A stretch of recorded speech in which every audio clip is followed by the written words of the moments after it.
है वो सभी को सताता है। इसीलिए हमें उस संसार रूपी कष्ट से बचने के लिए जब परमात्मा भगवान कृष्ण के, भगवान राम के, भगवान शिव के शरण में हम जाएंगे तो शांति मिलेगी। देखिए शिव जी क्या है, परम वैष्णव है, परम गुरु है।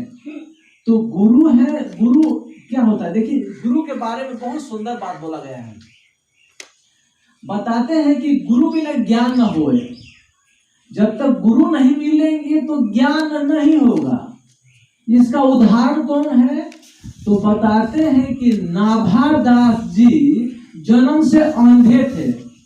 नाभादास जी स्वयं बोलते हैं कि मैं जन्म से अंधा था और मेरी माता जी इतना गरीबी अवस्था थी, इतना गरीबी अवस्था कि मैं तो जन्म से ही अंधा था। मेरी माता जंगल में मुझे छोड़कर चली गई, त्याग कर चले गए।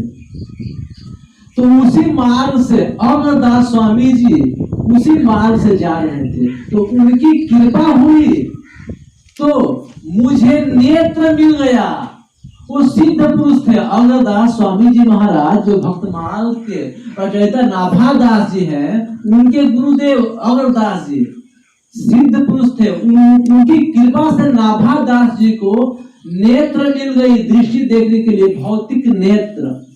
और उन्हीं की कृपा से एक समय वो अपने गुरु के चरण का सेवा कर रहे थे। तो गुरु के चरण का सेवा कर रहे थे और गुरु मानसिक सेवा में लगे हुए थे। मानसिक सेवा होता है जी, जैसे कि हम बैठे हुए ध्यान में और भगवान की सेवा में लगे हुए हैं कि भगवान को स्नान कराते हैं, भगवान को माला अर्पण करते हैं, भगवान को विविध प्रकार के पुष्प अर्पण कर रहे हैं, अनेक प्रकार के सुगंध अर्पण कर रहे हैं। मानसिक सेवा होता है। नाना प्रकार के भोजन अर्पण कर रहे हैं, उनका मुख प्रक्षालन कर रहे हैं, ये सब मानसिक सेवा में आती है।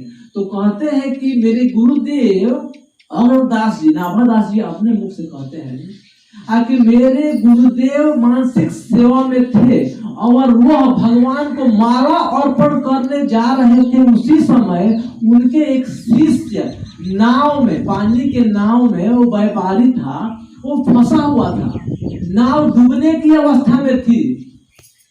तब यहाँ गुरुदेव को लगा पुकारने। जब गुरुदेव को पुकारने लगा उस समय गुरुदेव बड़ा धर्म संकट में पड़ गए। इधर मैं माला हाथ में लिया हूँ, उधर मेरा भक्त मुझे पुकार रहा है। वो सिद्ध संत है। तो तब तक नाभादास जी ने बोले गुरुदेव आप चिंता मत कीजिए, मैं उस नाव को पार कर दिया।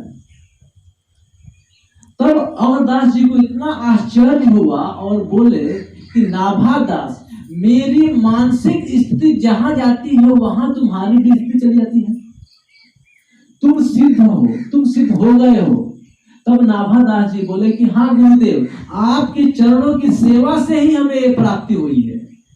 देखिए गुरु के सेवा से ही उन्हें नेत्र मिला और नेत्रहीन थे।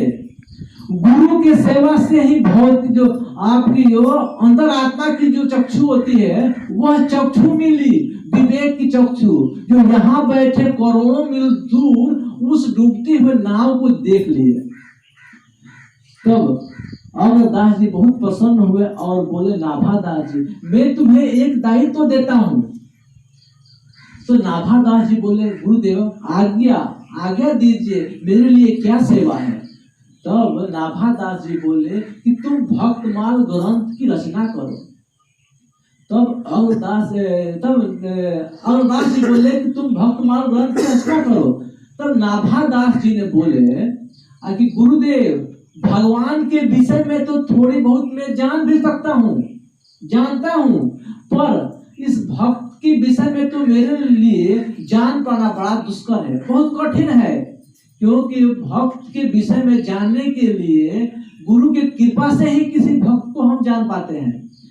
तब अमरदास जी ने बोले कि नाभादास, मेरे आशीर्वाद से तुम जिस भक्त के चिंतन करोगे उनका गुण, स्वभाव, उनका चमत्कार सारे तुम्हारे हृदय पटल पर आ जाएगा और तुम उनके बारे में लिख सकते हो। तब गुरु आज्ञा मानकर नाभादास जी ने भक्तमाल ग्रंथ की रचना की। और जब भक्तमाल ग्रंथ की रचना पूरी हो गई, भक्तमाल, देखिए हम लोग माला देखते हैं ना, माला, तो माला में एक सुमेरु होता है, बीच में बड़ा सा कोटि होता है, इसे सुमेरु कहा जाता है।